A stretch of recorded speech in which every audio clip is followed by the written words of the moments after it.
окурмандарды. Эми антип ансары биздин элде барчанын алдыга умтулууга аракет кылган эл экенбиз, тырышчак. Ошон менен биргеликте мына карабайсызбы, азыр мына эжекебиз көзү азиздерге да көңүл бурулса деп. Туура. Анткени Пайгамбар Мухаммад алейхиссалам хадис бар: "Куллукум ра'ин ва куллукум мас'улун ан ра'iyyatihi." Ар бириңер бир нерсени кайтаруучу инсандар сыяктуусуңар, кайтарылган нерсеңер жөнүндө ар бириңер жооп бересиңер. Демек, мамлекет башчыбыз бизге жооп берет, мектептин директору мектебине жооп берет. Ар бир эркек ата үйүндөгү бала чакасына, кыздарына, аялына, үй бүлөсүнө жооп берет экен. Ал эми Кудайдын бетин аргысын ата-эне өтүп кете турган болсо, ошол үйдүн эң улуусу ким? Эркектердин. Ошол жооп берет экен. Ошол сыяктуу бул эжебиздин көйгөйлүү суроосу абдан туура. Көбүнчө араб өлкөлөрүндө, Малайзия, Индонезия, ушул жакта мусулман өлкөлөрдө көз азиздер үчүн Куран жаттоо жолдору, ыкмалары аябай өздөштүрүлүп кеткен. Биз мына Советтер Союзунан эми ажырап, берки окуулар бар экен, бирок дин тарабы көп коюла элек. Болгону кызыгып окутуп аткандарды көрдүк. Биз аларга да лекцияларды өттүк анча-мынча. Баягы кулактар угат экен да. Көз көрбөгөнө кулак угат экен. Угуп, биз ушуларга жан соо тили деп кое турбайбы? Ошол ыкма менен үйрөтөбүз деп бүгүнкү күндө аябай тырышып аракет кылып атат. Бирок Кудайдан тилек кылып, аракет кылып туралы. Биздин да бир окуучуларыбыз бар. Кыз баланыкы баягы алсызыраак болот экен да. Турмушка чыкканда ошонун жолдошунун шарты менен болуп калат экен. Айылдар ошондо бир окуучу кызыбыз дагы аракет кылып чуркап жүргөн. Дагы бир кулагы укпаган бир карындашыбыз бар экен. Ушул тилге аябай кызыгып, бүтүндөй кыргыз элине ушуну жайылсак деп аракет кылып өздөрүнчө бир 10-12 кыз бар экен. Азыр алды жогорку окуу жайды бүтүп атыптыр. Бул Бишкектеби? Бишкектин ичинде. Бишкекте. Бишкектин ичинде. Ушулар да топтошуп, анан ушуну аракет кылсак деп. Кудай буйруса, баягы жакшы ниет жарым ырыс дегендей, жогорку максатты коелу ошо аракет кылса болот. Ошолорду бул сурооңуз дагы бизге жөлөк таяк болуп атат. Кудайым буйруса, ошол кыздарды таап, чындап эле буга аракет кылып, баш отуз менен киришкенге аракет кылабыз буйруса. Дагы бир радио каарманды кабыл алып коелу. Дагы кайра мен чыгып атам да. Мен ушу байкиге жолуксам болобу? Мен өз эне менен баланын айыптарды коргоо фондунун президенти Фонд Айгулташ Мурзаева айым саатмын да. Өзү мындай мына түштүктө частныйлар ушулар неме Өзбекстандын немелери Өзбекстандан бүтүп келгендер бары бүтүп окушат. Себеби алардын окуусун биз кыргызчаланган неме кыла албай атабыз да, өздөштүрө албай атабыз. Бизге сабак берген эч ким жок. Осуну кирип атабыз эми сабакка анча-мынчачы. Укканыбыз менен өзүбүз колубуз менен жазып, кайрадан ошону окуп жатташка өтө кыйын болуп атат да. Мен ушу коомду алып барган үчүн өтө ушуларды мындай жайгаштырып анан кийин механизмдерин ойлоп, сокурлар дагы ушу сабат алса дейм да. Анан бизде кээ биркилер бар. Казакстан Казанга барып 1 айлык курс өтөт экен. 1 айлык курсунда эч нерсе болбойт экен. Мындай кайсы жака барып дейт? Курсунда эч кандай нерсе өчөтүрө албай калышат экен. Казакстанда бар бекен? Сурооңузга түшүнүктүү. Эң негизгиси биз да аракет кылабыз, бирок ошол коомду жетектесеңиз, демек иш кагаздарды кандай алып келиш керек, эмне кылыш керек, жакшы түшүнөт экенсиз. Эгер негизи муфтиятка да кайрылсаңыз болот. Муфтиятка кайрылыш керек. Муфтиятка эң жакшысы. Анткени аларда толугураак мүмкүнчүлүктөр бар. Андан кийин казиятка да кайрылсаңыз болот, Бишкек шаарынын казиятына.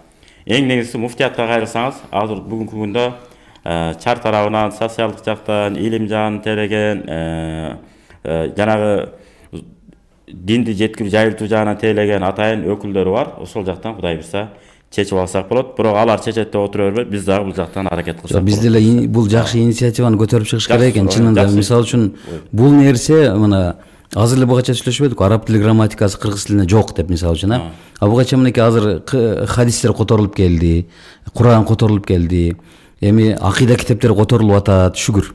Бирок чынында кыргыз тилине араб тилинин грамматикасы которулу элек. Ошол эле убакытта дагы бир көйгөйлүү маселе бул ошол көз азиздердин, демек биз ошолор үчүн дагы бул инициативаны көтөрүп, балким спонсор издеп бул нерсеге аракет кылса боло турган иш экен, Да, керек болот. Ошон үчүн аят түшкөн да, Абаса сүрөсү деген бар го. Абаса чекесин чүйрөгөн адам деген сөз да.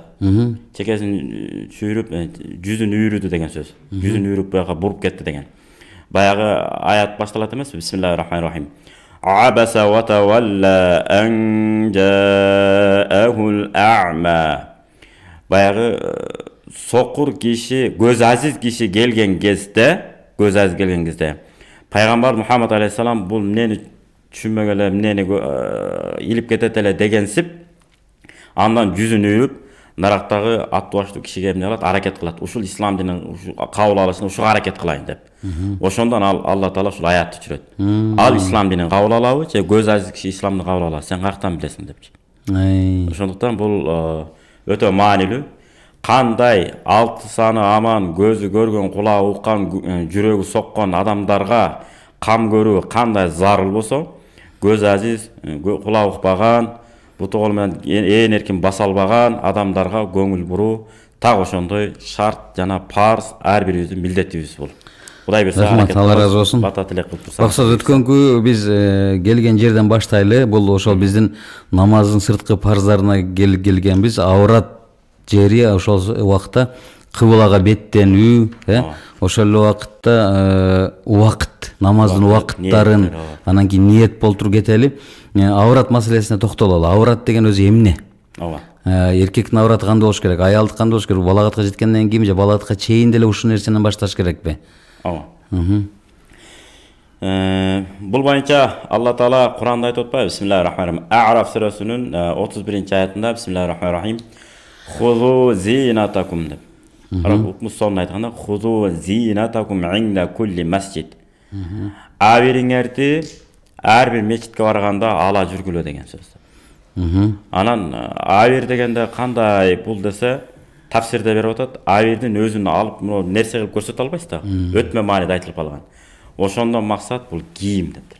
Адамдын абирин жаба турган нерсе, бул уяттуу жер деген сөз да. Жаба турган бул кийим болот. Демек ошол кийимдерди алып алгыла. Жана ошол кийим керек болсо ушундай болсун. Улуу сөздө уят жок дегендей, кийимди анан капталында чөнтөк болсо. Өйдө жактан караса, ички авраты көрүнүп кала турган даражада чөнтөгү чоң ачылып калса дагы болбойт дейт. Ушунчалык бүтүн кандай эле Куда сөөгкө барганда жашнакай кийинип алайын деп кам көргөндөй, намаз окуганда да ошондой жашнакай, татнакай кийинип алыш керек. Ошон үчүн өзүнүн ордуна келгенде өтөбүз. Макру жек көрүлгөн деген жерлер болот. Кайсы амалда жек көрүлгөн макру деп эсептелет. Ошол жерде иш кийими менен кийип намаз окуу макру деп келет. Ошон үчүн намазга да уяттуу жер жапканга ошондой кам көрүш керек. Ал иш кийим десе демек нажас экен, анан нажас сыяктуу мамиле кылып болбойт экен эмес. Айталы бир ээн талаада иштеп атасыз, чөп чаап атасыз, башка кылып атасыз, окуй болбой турбайды, анан кийин үйгө барып намаз окуйм дегенче шериктериңиз иштин баарын жарым бүтүп коет, антип жүрө берсек болбойт. Ошол бул үйдө отурган шартта же жумушуңузда отурган шартта, ал эми кара жумуштарды жасап атканда, талаа жумуштарын жасап атканда эң негизи тизе аврат, киндик менен тизенин ортосу жабык болсо намазды окуй беребиз. Бул бир. Андан кийин эркек кишинин уяттуу жери кайсы десе, киндик менен тизенин ортосу да. Тизе өзү авратка кирет, уяттуу жер. Аврат деген өзү уяттуу жер. Ооба. Тизе өзү аврат уяттуу жерге кирет дагы, киндик өзү уяттуу жерге кирбей калат. Бул эркектердики. Киндиктин асты, киндиктин астынан башталат. Эмне үчүн дегенде, эгер киндик өзү да авратка кирип кала турган болсо, даана эле бизге түйшүк болмок. Мына динибиздин жеңилдиги, оңойлугу адатта. Анан бирок ошентип жүрсө боло берет деген сөз эмес. Бул такыр болбой калганда деген сөз. Адепке ылайык аласыз, үстүбүзгө дагы кийинип алып, намазыбызды окуй берет. Бул эң болбой калган чеги. Ал эми аял киши болсо, бүт бардык денесин жабыш керек. Аял киши.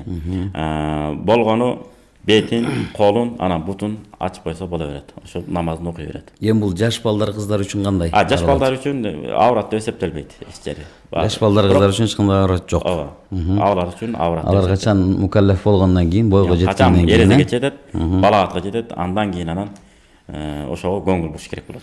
Бизде дагы бир радио каарман бар экен, кабыл алып коелу. Алло. Алло, саламатсыздарбы?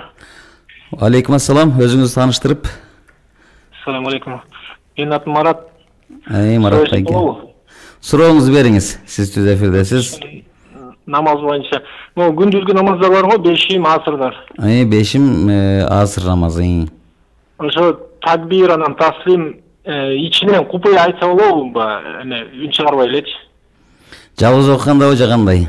Жалгыз окуганда. Башка? Дагы ошо намаз боюнча кээде мындай такалып каласың да аяттарды окугандачы. 2-3 жолу, анан 4-5 жолу бир аятты мындай кайталап окуганда сажда керекпи аягында? 2 сажда. Бирок 3 аятты окудуңуз да? Узун аят болдубу, кандай болот ошол? Жок, окуп атасың сүрө.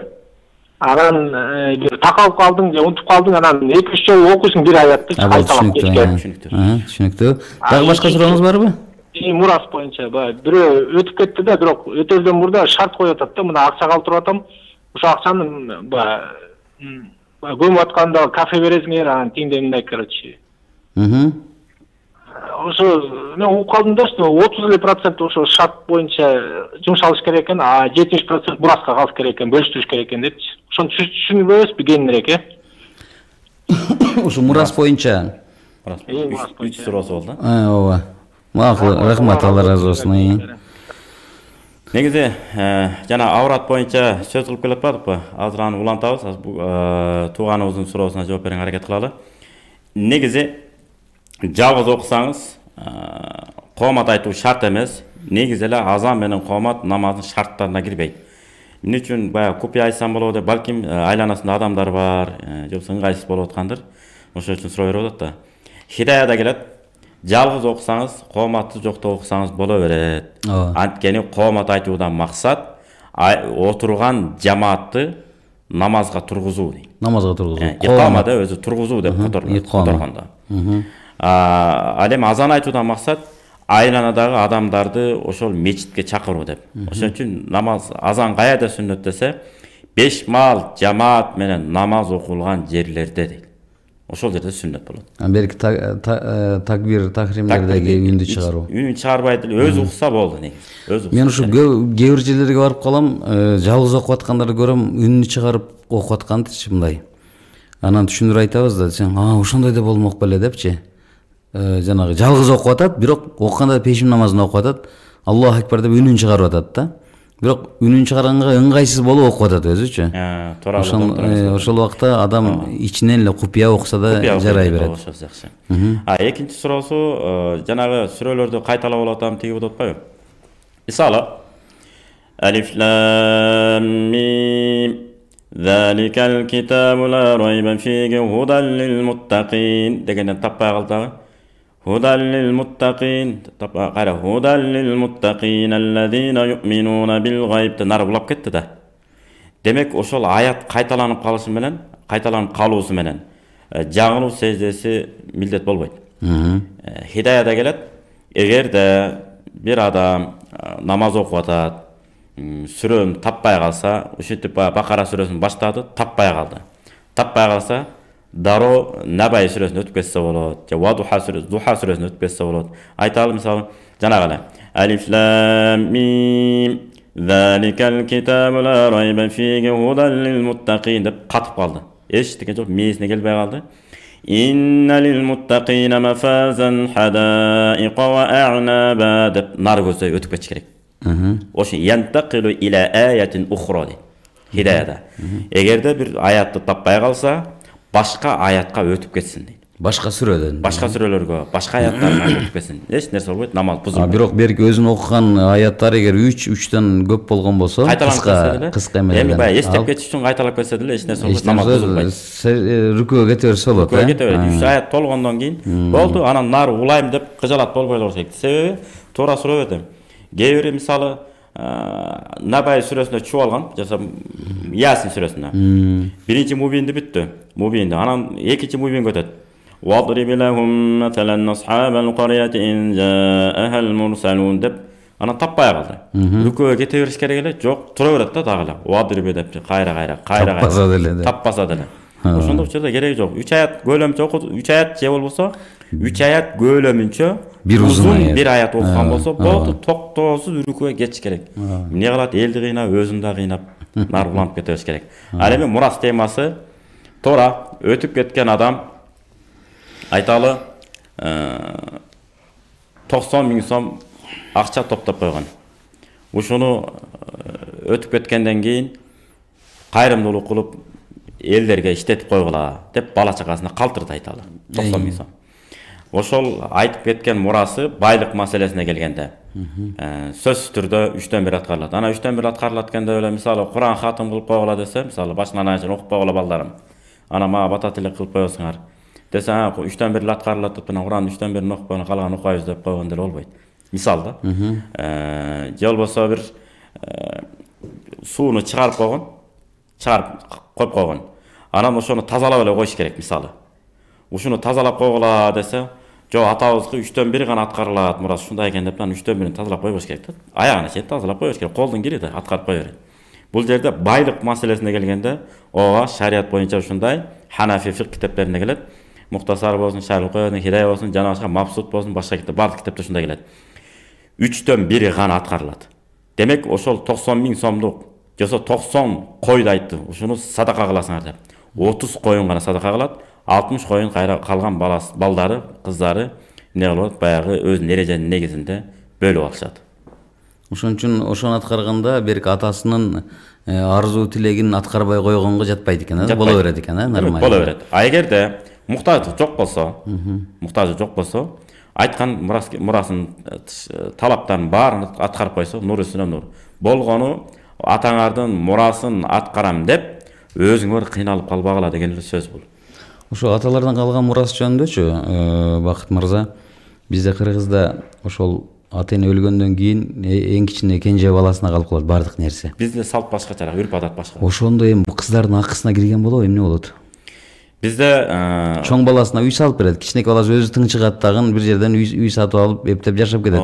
Kiçineke balaga büt jeri kalıp atат. Kızlar maselesi kanday bolot? Kız maselesi. Kızlar maselesi bizde үйдөн чыккан сыйдан сырткары деп нар чыгып кеткенден кийин эч качан bizde адатта ата тарабынан мүлк албайт. Эмне үчүн?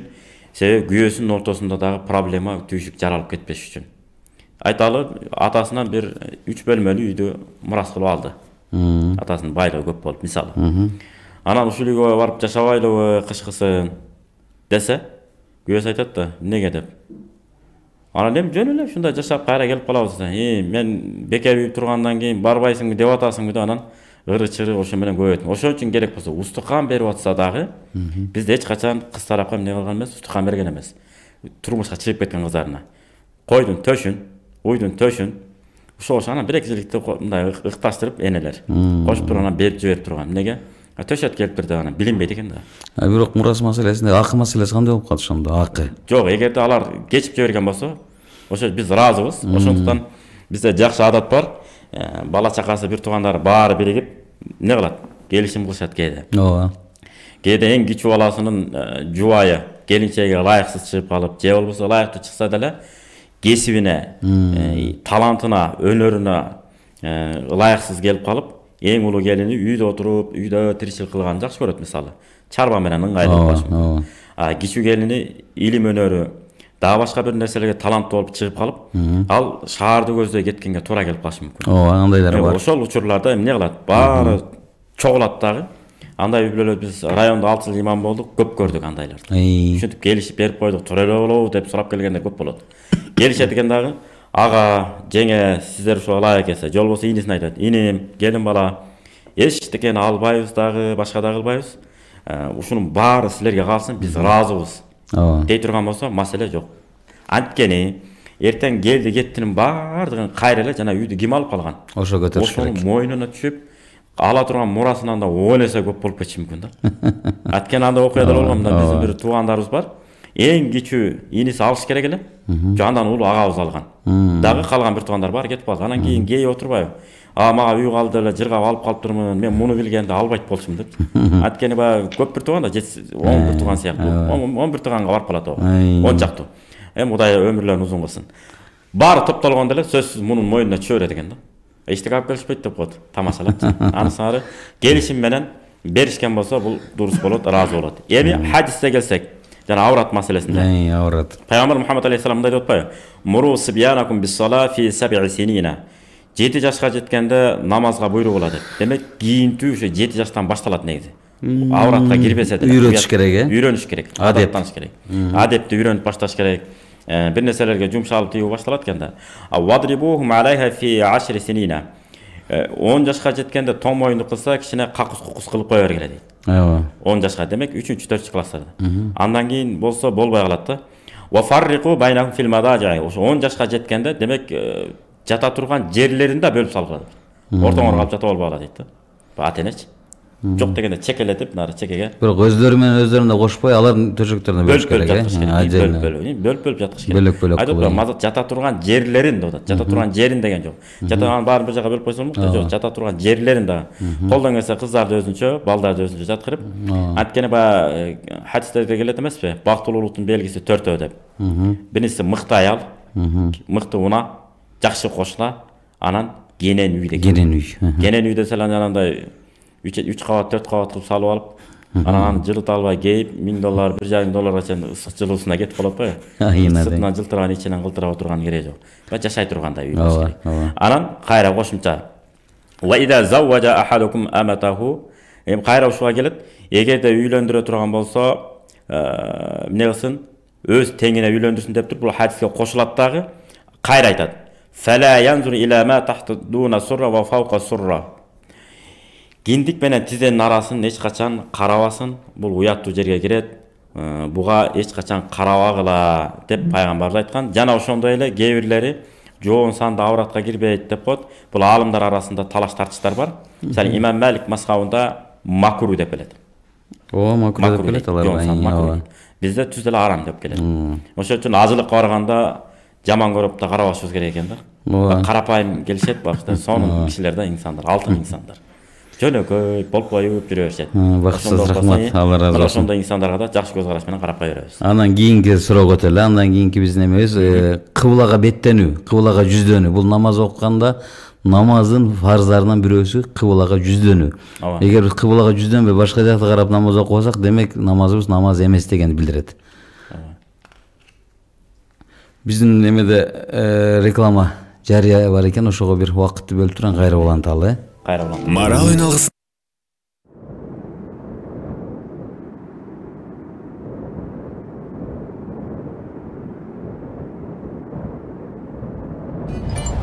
Көрдүңүз бу рухум түшүрүйдүм го.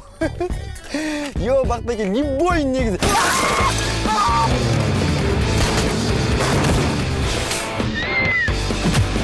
Брат, сен колуң ооруйбу деги, уже мен бетим ооруп баштады.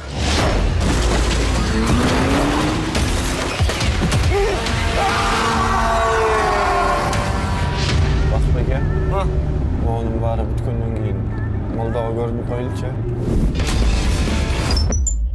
Новый год. Для кого-то Дед Мороз, письма, вера в чудеса. Кого-то Новый год окунает в волшебную атмосферу.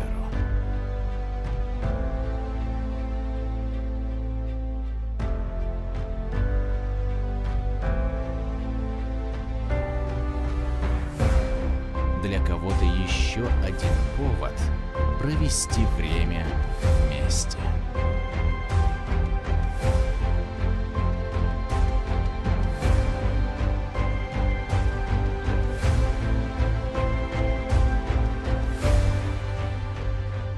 Но всех объединяет одно – забота о своих близких.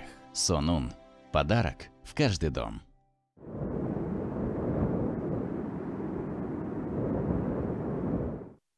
Устаз чогуу, Бакыт устаз кайрадан жанагы ошол кыблага жүздөнүү деген эмени уланта берели. Кыблага жүздөнүү, истикбалул кыбла деген кандай болуш керек? Анан бул унаада болбосун, поездде, самолетте кандай болот? Ошол сыяктуу ушуга бир аз токтолуп өтөлү. Кыбла боюнча бизде бир радио каарман бар экен, кабыл алып коелу. Алло. Ассаламу алейкум. Ва алейкум ассалам ва рахматуллахи ва баракатух. Мен Нардулла оштардан чыгып атам силерге. Намаздагы аврат боюнча сурам бар эле. Бериңиз. Мисалы эми азыр кышындагы анча деле билинбейт, бирок жума намаздарда да кээ бир жаштар мындай намазга барганда арт жагы ачылып калып атпайбы? Ооба. Ошол үчүн мындай намаздын өкмү кандай болот? Ачылган Анан кийин Карагандыкы да кандай болот ошол экөөнү. Карагандындагы. Ооба. Дагы башка суроо? Рахмат чоң силерге. Алла разы болсун. Алла таала кабыл кылсын ибадаттарыңызды, Наржулла мырза. Ошол бул көйгөйлүү маселе. Өткөн кемеде дагы ушуну сүйлөгөнбүз, бирок айтканбыз, бирок мында да суроо келип атат, ушуну да бир эскертип кетели. Жанагы кыска футболка кийип алгандар. Арт жагы ачылып калып атпайбы? Бел. Ошо бел авратка киреби? Киндиктин туш арт капталып калат да. Негизи Ханафи фиq китептеринде келет. Арткы жамбаштар негизи уяттуу жерге кирет, негизи. Оор аврат, Анан бел өзү авратка кирбейт. Белден ылдый жагы ачылып калуудан этият болуш керек. Ошондуктан бизде жакшы адат болуп калбады бүгүнкү күндө майка кийүү деген. Ошо футболканын ичине майка кийип, шымданып алса жакшы болмок. Анан футболканын сыртынан жөнөкөй кийип алса. Себеби футболка каалайбызбы, каалабайбызбы, эңкейип намаз окуп атканда өйдө көздөй, ылдый көздөй тартылып түртүлө берет. Ошон үчүн майка кийип алыш керек. Эгерде бел жагы ачылып калса эч нерсе эмес. Андан ылдыйраак ачылып кетип атат чынында. Кечип барат. Ошондо намазы бузулуп калат, бирок биз үчүн эч нерсе эмес. Ал адамдын өзүнүн намазы бузулат. Көргөн адам үчүн эч кандай эме жок. Ал жерде карап көңүл бурбай коюш керек. Бирок бир жолу байкалбай карамасаң, кийинкисин ошол заматын эле жүзүбүздү буруп коюп, көздү андан ылдый карап, бери карап коюп, же башка өйдө карап коюп намазды эмне кыла беребиз? Намаз улантып окуй беребиз. Бирок тиги эскертип койгон дагы жакшы, эскертип коюш керек. Мындай сылык сөз менен, жумшак сөз менен кандай эле пайгамбарыбыздын эки небереси Хусейн жана Хасан радияллаху анхулар карып калган. Алдан буттан күчтөн алдырада жаздырар деп арыбаңыз, карыбаңыз дейт го. Сен деле болсуң, мен да болгом сендей, сен деле болосуң мендей дегендей. Карып калган кезде адам көп нерсени унутуп калат экен. Унутчактык болуп калат, пайда болот экен, өзү байкабай калат экен. Ошентип, ошон үчүн бизде карып калган адамдар энелер менен эмне деп учурашканбыз? Арыбаңыз деп. Анан биз арыбаңыз дегенде арбаңыз деп түшүнүп алып, арбаңыз деп арбап калыңыз деп учурашкан күндөрүбүз да көп болгон. Негизи көрсөтүп, арыбаңыз деген, алсырап кетпеңиз деген сөз бар. Чарчап калбаңыз деген. Анан ошол карылыкка кирип, арып, алсызданып калган бир сахаба болот. Ошону эмне кылабыз дейт. Бул пайгамбар жанында жайма жүргөн. Дарат алып атканда чала алып калат экен да. Чыканактары жуулса, бетинин чекелери жуулбай, бетинин чекеси жуулса, буттары чала жуулуп, бир көрөт, эки көрөт, анан жана экөө кыжалат болот. Азыр айтсак капа болот, айтпасак дараты туура эмес болуп атат. Эмне кылабыз десе, анан экөө сүйлөшүп алат. Мындай кылар. Сен туура эмес дарат алган киши бол, мен туура дарат алган киши болоюн деп экөө келишим түзүп алат. Макуланда деп экөө даратты келип алган, талашкан киши болуп келип анан. Мына экөөбүз митип дарат алабыз деп талашып атабыз. Эми биз пайгамбардын жанында көп болгон жокпуз, кичине эле көрүп калдык. А сиз болсо дайыма пайгамбар менен кошо болдуңуз, кошо жүрдүңүз. Пайгамбарыбыз негизи кантип дарат алчу эле, мына экөөбүз көрсөтүп берели да дейт. Анан жана чала дарат алганы көрсөтөт. А туура дарат алган, мен муну митип дарат алам да, туура дарат алган, экинчиси дарат алат. Ошондон эле сахаба күлөт экен да. Аябай күлөт экен. Чыныгы пайгамбардын чыныгы неберesi экениңе дагы далилдедиңер деген мааниде өтө ичи жылып жыргап күлгөн экен да. Ошон үчүн тектүү жердин адеп ахлактуу дери бар, теги кандай экен деген жер болот го. Ошондо жердин балдары, урпактары ушундай сылык болот экен, жумшак эсти болот экен да. Разы болуп, булар менин катамды оңдоп атат деп жана сахаба оңдогон экен. Анысары жанагындай ката кетип калган күндө да алдагы арам, билесиңби? Аврат ачылып калса намаз бузулуп калат. Барчып кет жешке деп. Кээ бир бар, намазды өтүп баратса дүккө тарс этип ширакка чапкандар бар. Малдын бутун деле антип чаппайсың да негизи. Өтүп баратса, ал жерде өткөрбө. Кимде ким сенин алдыңан бирөө өтүп кетсе, сенин намазың бузулат деген жери жок да. Хадисте антип келбейт. Хадисте митип келет. Кимде ким намаз окуп аткан кишинин алдынан өтүп кете турган болсо, күнөө эмне экенин билгенде 40 турмак деген да. 40 күнбү, 40 жылбы, 40 кылымбы, 40 саатбы, 40 намазбы, 40 күнбү белгисиз болуп кетти ал жерде. 40 аптабы, күн жумабы. Ошондуктан бул өтүп кеткен адам өзү күнөөлүү болот. Болгону биз ишарат эле берип коет. Ишарат деген сөз белги берип коет экенбиз. Колду митип коебуз. Алдыга көздө ишарат кылып. бүттү, намазда турбайбы дейт. Ага билбей болбой өтүп кетип атса, каяктан билебиз ал кан өйдө болду, айланып, баш айланып, көңүл айланып бирдеме болуп аткандыр. Кете берсин андай учурда. Ошол ушуга көңүл, адамдын көңүлү ыйык кыскасы. Рахмат, Алла разы болсун. Аны кийинки темабызга өттүк, кыбылага беттенүү, жүздөнүү. Негизи ушунчалык аврат боюнча да жана кичине токтоло кетели. Чынында кээде нажас кийимдер болуп калат, кокуй деп эчтеке болбойт го, же болот го деп талаш тартыштар болуп калат. Кээде мал кайтарабыз, биз көчмөн калкпыз го. Тоодо да жашайбыз, айылда да жашайбыз, шаарда да жашайбыз. Ошол жерде мисалы малдын кээде ылай чачырап кетсе, нажас болуп калды эле жүдөй беребиз да. Негизи эчтеке болбойт ошолор. Кургап калса, эгер күмөн болсо, укалап түшүрүп коюп намаз окуй беребиз. Керек болсо малдын, койдун жампасы, койдун корголу келип жабышып калса деле, эшектин аттын тезеги келип жабышып калса деле, кургап калган болсо, укалап түшүрүп коюп укалаштык менен таза болот. Намазды окуй беребиз, укалап койсо оңой эле. Ошол кезде эмне кылабыз? Эң негизгиси тизени авратты жаап алып, акыры намазды окуйбуз. Кыскасы, ошондой нерсеге, майда чүйдөн нерсеге маани берип отуруп, вахым деп коет, жаман ой менен ооруп калуу. Ошондой нерселер дагы пайда болуп калышы мүмкүн. Жана кыбыла боюнча дагы токтолуп атпайбызбы азыр? Кыбылага мисалы бет алыш парз. Алла Таала Куранда айтат: "Фавалли важхака шатрал масжидил харам." Жүзүңдү Кааба тарапка кара. Каабага, Меккеге деген жок. Ошо Мекке тарапка деп атат. Ошо тарапка деген. Ошо тарапка карап калса эле болду. Азыр эмес аябай талашып атпайбы? Жай намаз бир аз кыйшайта коюш керек. Жок, мындай эмес. Илгери мисалы үчүн биз батыш тарапка карап окуп чоңойгон экенбиз. Азыр эми бир аз технология чыгып, чыныгы кыбланы көрсөтүп атат, анча-мынча бир аз кыйшайып атпайбызбы? Кээ бирлер болсо өтө бурула болот. Анчалык эмес, мындай десең, жок, биз компастан текшердик. Ошого көп талаш тартыштар бар ушул жерде дагы. Кереги жок да. Мисалы, мына ушул жерде мен азыр отурушум. Арчалы жакты карап турам азыр. Өйдө жакты, тоо жакты. Арка жагым Казакстан жак. Казакстан жак турат.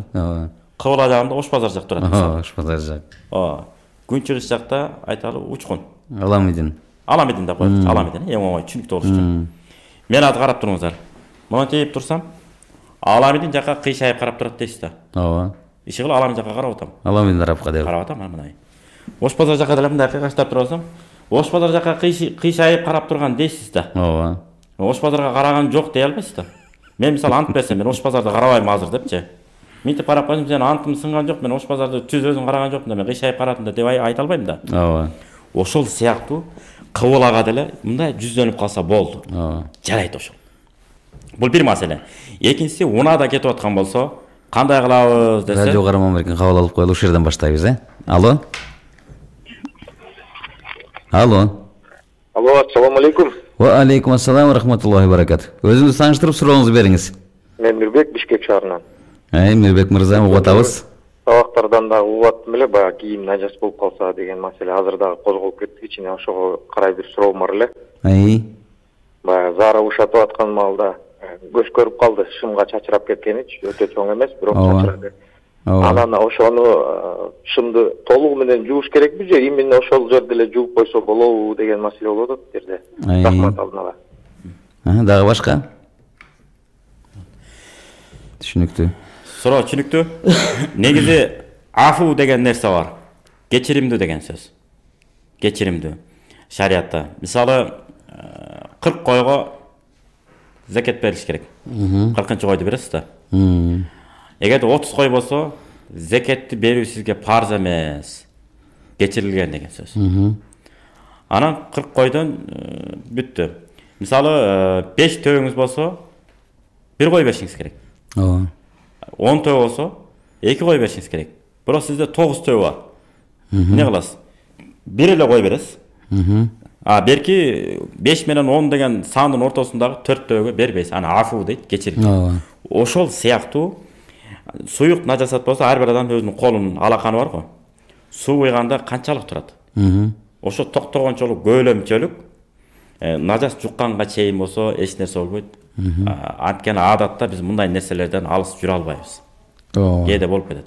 аракет кылып кадимгидей куюлуп төгүлүп кеткен болсо, ошондо анан жууш керек. Жууганга уже эме болуп калат. Анан кичине нерселер болсо ал эчтеке болбойт. Монда чачыраган маселесинде ийнени көзүнчөлүк чачыраган, айрыкча заара кылган учурда. Бирок ошон үчүн туруп заара кылбоону сунуштап, пайгамбарыбыз ошо туруп заара кылуу. Анан такыбалык маселеси бар, бул жерде. Эгер такыбалык болсо, ошол жүрөгүңдө бир кедерги болуп эле, бир көйгөй сыяктуу болуп атса, анда ал кийимди алмаштырыш керек, Ооба, ошол кийимдерди алмаштырыш керек. Ошондуктан муну медицинада деле бүгүнкү күндө далилдеп атпайбы? Улуу сөздө уят жок деп коет го. Шариатта шарым жок дегендей. Отуруп заара кылганда аврат жакта көп кысылбай, жеңил. Ооба. Болот экен дагы. Өйдө туруп баштагандан каалаган каткандарда чыгат экен, жеңил кургактанып чыгып кетет экен. Заара кылганда ошондой. Ал эми намазга отурганда чөкчү отуруу, малдаштакын отуруу каалагандай боло берет. Болгону намаз окуп аялдарга окшоп бутты эки жак капталга чыгарып койбойт эркектер. Ал эми аялдар ошентип чыгарып окуйт деген сыяктуу. Мунун да өзүнүн адептери бар экен да, ушундай негизи. Кылдатып менен, этият менен каралат.